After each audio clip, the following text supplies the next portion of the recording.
Hey guys, oh, let me get the shot here. Yeah. Let me get the shot. There he is. There he is. All right. The great Matt Cardona is with us here on Good Karma Wrestling. How are you guys? Jonathan and Brian, thanks so much. What's for up, stopping by. guys? You're back here in the corner like me. Yeah. That's where they put pull us, huh? What the fuck? Can you get a worse spot for us down here? No goddamn Wi-Fi. My credit card swiper doesn't work. The Wi-Fi is a little rough. Yeah. That's not how you treat the indie god. I agree. Maybe you guys, but not the indie god. Not either. Not us either. I can believe it. I'm from here. They need to do us I better paid than for this that. table. Oh, did you? Not this one, but mine over there. Oh, you paid for that? I'm vendoring myself. I bet on myself. I flew myself in. I'm paying for the hotel, paid for the table. I mean, I made the money. Yes. I'm 20. Colt Cabana stole one of our tables. Well, Yeah, it's Cabana. it's a Cabana, bunch, you know yeah. Cabana. Yeah, he likes everything for free. Yeah, you got it on the cheap. It was free for him. Yeah, That's exactly what happened. that's right. I want to talk to you about your business model. Okay, You've been on the show before and you talked about your collectibles. sure. So what's the hot item that you have that you given to the people at Starrcast? Oh my God, What did you bring? I always try to bring new merch. I always try to have different stuff because, let's say I was in Chicago a couple months ago. I want them to keep coming to my table, so it's got to be new stuff. The Indie God. I sell the hats, the foam middle fingers. I have the Indie God micro rollers, the Indie God bendies. And next time I come, I might have Deathmatch King micro rollers, Deathmatch King major bendies. I'm definitely gonna have. I'm working on like Burger King style Deathmatch King crowns. Mhm. It's like $20. Of course, I do sell the replicas also for like $350. All different sides. Mhm. So I'm just trying to hustle. I was a fan growing up. I'm still a fan, but I was a fan collecting all this stuff. So I try to make stuff that I would have bought, or at least I would have thought was cool. Cheap stuff, expensive stuff, everything in between. As a fan, how cool is it for you to be, right around the corner? Oh, there's Demolition. Like just being around a room like this, how cool is that? Especially Demolition School because they're signed to my toy line, the perfect. big rubber guys. So it's cool. Like, not only is it cool to in the same room as Demolition, but now the toys that I grew up loving, now I'm making them, getting guys like Demolition, Marty Jannetty we signed. So I love coming to these conventions and try to sign, these guys who aren't WWE deals. Listen, I mean, I'm making money off it too. You know what I'm saying? So I'm not. This isn't like a charity case, Yeah.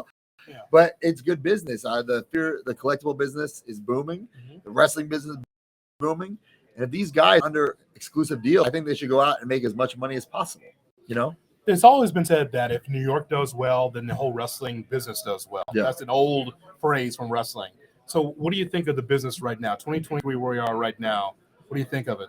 It's unbelievable. I mean, WrestleMania, it's getting bigger and bigger. All in Wembley Stadium. Come on, over 80,000 people, right? It's Crazy. nuts.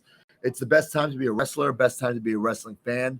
It's trickling down to the indies. There's work everywhere for any of those independent wrestlers who say like they can't get booked. They're not trying hard enough because there's stuff everywhere. Mhm. And as a fan, you can watch wrestling every single night of the week, whether it's from a streaming service or on cable or whatever, Peacock, all these networks. It's wild. It's a wild time to be a wrestler and wrestling fan. You know what, Brian? What we don't get from the dirt sheets, we don't get like what the attendance is for these indie shows because I know that's doing well especially when you're on the card. Yeah. What have you been seeing attendance-wise at these places that you go to? Listen, there are shows that are sold out. Listen, of course, there are shows I'm like, oh my God, what am I doing with my life? But for the most part, though, it's like I'm killing it.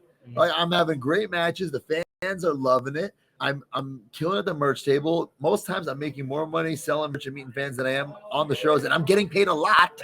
Okay, so I'm making more money now than I ever made in WWE. I'm happier now than I ever was in WWE. But listen, WWE set me up for this. I didn't just 2020 start doing the indies. No, I was on television for over a decade. I had that equity.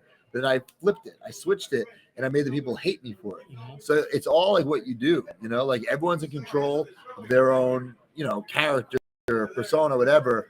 And I just chose to be me, but make people hate that version of me. How many matches a month do you work? I mean, 2 to 3 shows a weekend times 4, so a decent amount. Then there's always exceptions. Like I'm going to Australia next month for a whole week. Awesome. I wish I could say there's a weekend that I'm taking off, but there's not. Right. Could I? I guess. Financially, I could, but I'm addicted to that buzz. Mhm. You know what I'm saying? Every time I do something great, like I just at GCW Homecoming came out in the Ghostbusters Ecto one. Right. We were the Deathmatch Busters, custom song by Downstate. I should have, could have taken a couple weeks off to recharge. I'm banged up, scarred up, sliced up. but you can't let that buzz die because someone else is going to take it. Yeah. No one's going to take my fucking buzz. Right.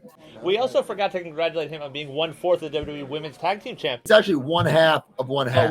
My bad. because Sorry. you know, My when mistake. Chelsea and Sonya Deville won, Sonya is still half or Right. was half. So I was half of Chelsea's half. But now Chelsea's a 2-time champ with Piper. So I'm still half. I'm a 2-time half of a half. Oh wow! All right, you're moving up in the world. Even without being in WWE, I'm still winning titles. I think that's It's amazing. unprecedented. Yes. Yeah, And that money's good for that too, right? that's right. Yeah. Listen, I'm home every Monday. I see those checks that she gets from WWE. So you get that plus mine. That's right. We call those dinks dual income, no kids. Oh, you know what I'm there you saying? go. Cha-ching. Nicely Yeah, done. that's the best. Yeah, That's right. That's I good. don't get that one. You don't get No, that yeah. You going to MLW tomorrow? That's right. Making my MLW debut. Mance Warner. It's a kiss my foot match. I didn't choose the stipulation. Oh, my I don't know God. why it's a kiss my foot stipulation, but I'm not going to lose, so I'm not being kissing his foot. I know him. He's a shower dodger. I see him around. You know, great. He's bloody. He's wearing like jeans, cowboy boots, like real like trash. Not showering after show. Yeah. Probably is like, you know, ringworm. You know what I'm saying? I'm not kissing those feet. No way he gets a pedicure. No fucking way. No. They have to scrape out like the dirt out of his nails. Like, I don't want to deal with that shit, you know? He's always talks about the pay window. He just Right, wants to pay and That's all he then wants, drink yeah. cheap beer. That's what he is. You should save some of that money, get some new ring gear. You know what I'm saying, pal? Invest in yourself. Could you give us the name of a wrestler that's been seeing what you've been doing as of late that you were impressed? Is, hey, we really like what you're doing. It's a guy that you met. It's like, wow, I really like what you're doing. Like, that I like what they're doing. That they like what you're doing. Oh, I'm sure everyone does. There's someone that came to you face to face, Matt. No. There's got to be some veteran that's like, wow, you really. Lash doing- Lure just did. Okay. Yeah, and he looks great. He looks jacked. Kick his ass in the ring. So if someone wants to book it, book it. But, you know, to answer the question you didn't ask, like other people that I look at and say, ooh, they have potential, definitely. Jordan Oliver is definitely one of them. Nick and AEW scooped him up, you know. But Jordan Oliver, I see he's here at WrestleCon wearing a suit, you know, not in fucking gym clothes, and like looks like a star, you know. Like I don't need to be wearing this, but I want to look like a star, you know. If someone hasn't seen me in a while or has never seen me before, who's that guy? Right. You know what I'm saying? Like I want to be a head turner. I want to stand out. If you want to just wear your gym clothes, your hat, that's fine. But that's not me, pal. Right. You know? No, sorry. You don't look like a star because you are a star. I'm a star. Yes. But I also look like a star. Yes, That yes. is I have a yes. Rolex too, by the way. if I publicly say it's tax write-off. Yes, that's right. There you go. There you go, IRS. It's right there. That's right. That's right. I'm glad you stopped by the table. Thank you man. very much, guys. I appreciate it. I'm sorry you're all the way to this back corner. I hope, It's okay. hope you have signal. I hope this fucking uploads. We'll see. That's our record. There's backups. We're good. Yeah. All right. Who knows? See you guys later. Thanks. Thank you, man.